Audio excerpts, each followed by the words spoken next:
Hi guys, welcome to another video. Today we're gonna paint realistic scaling and we're starting right now.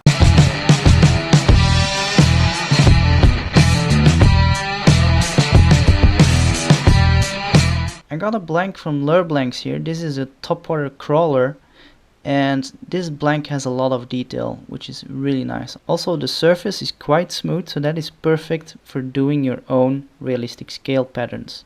I'm gonna paint a perch on this one, but the same rule applies for a lot of other patterns, so you can play a little around with those techniques and cook up your own version. First of all, I'm gonna paint almost the entire lure black, and that is gonna be our base coat. Now I got Wicked Detail White in my chamber, and this is a little bit more of a transparent white, and I'm gonna whiten up that belly. And I'm also gonna do the gill plates already. I'm gonna lighten those up a little bit there where I want it to be lighter. So that means we're gonna do a little bit of a pre-shade there. Also the sides of a perch, or a lot of fish actually, it gradually becomes lighter.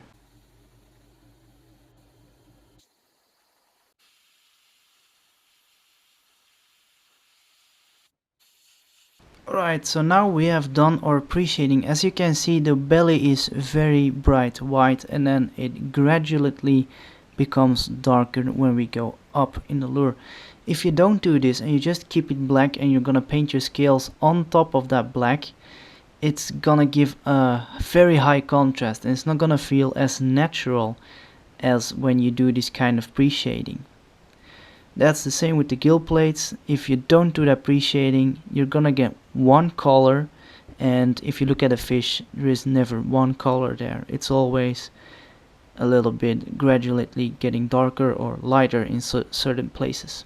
Now I have Wicked Gold Chrome in my chamber, and we're gonna do the gill plates and the mouth and the top of the head already a little bit in gold, because I don't like changing colors too much, and once we're gonna put our scales on there, we're gonna be changing a lot of colors, so that's why I do this with the gold already, so we don't have to come back with the gold after we did the scaling.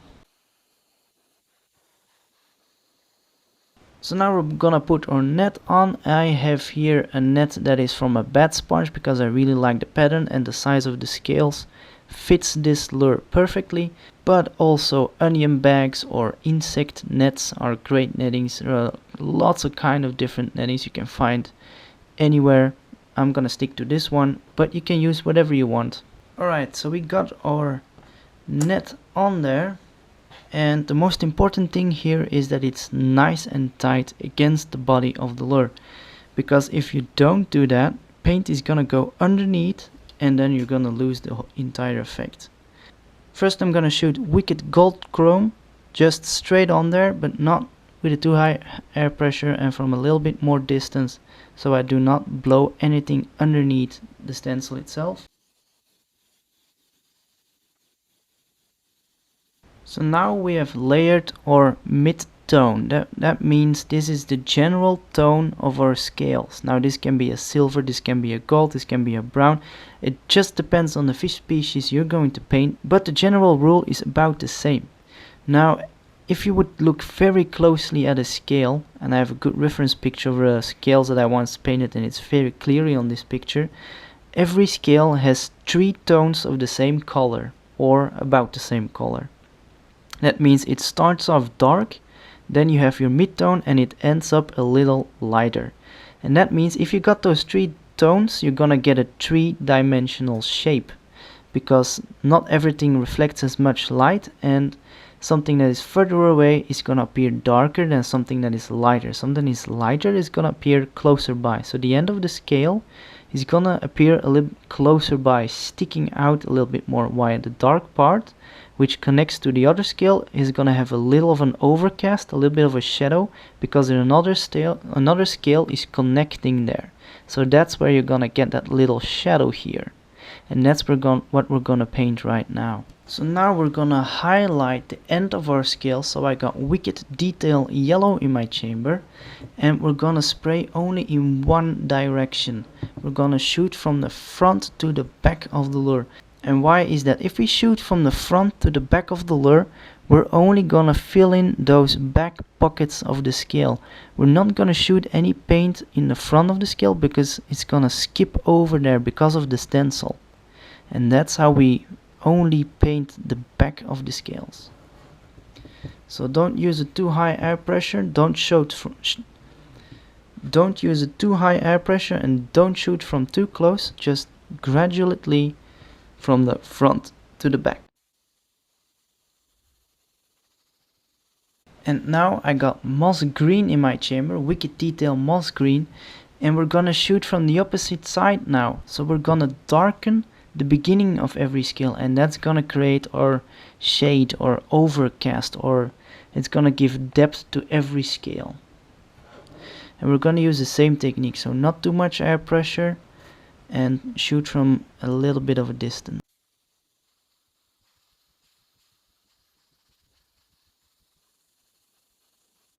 Now some perches have a little bit of an orange scaling on the belly going on, and I think that's really pretty and really cool.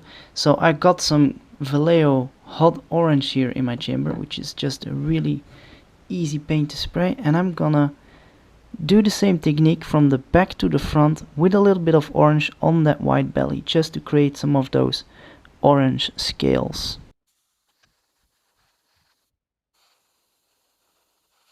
And after we layered our 3 colors or 3 dimensions overscaling, then always the fun part comes and is taking the net off.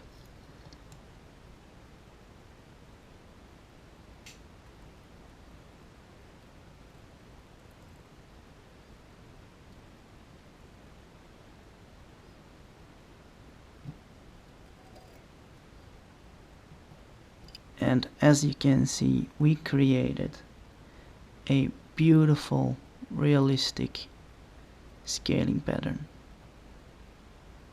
which looks very natural and very nice.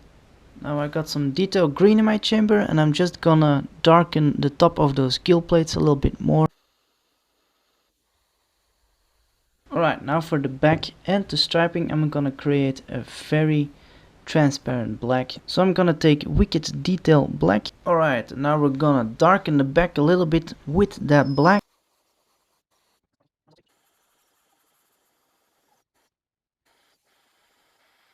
Alright, now I'm taking some Vallejo dead white. It's an easy and quick paint to do some touch-ups here and there. And the lower part of the gill plate I want to be white, as it is with a real perch.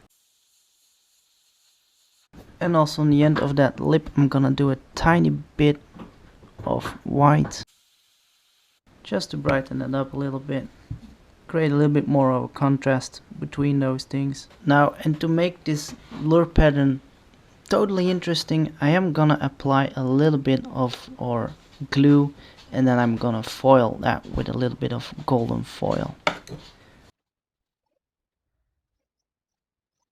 Alright, now the glue is dry. Now we're gonna put our foil on there.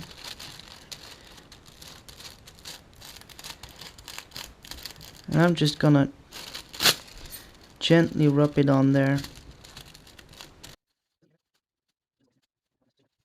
I think I find the gold on the back a little bit too bright. I'm gonna knock that back a little bit with some black magenta.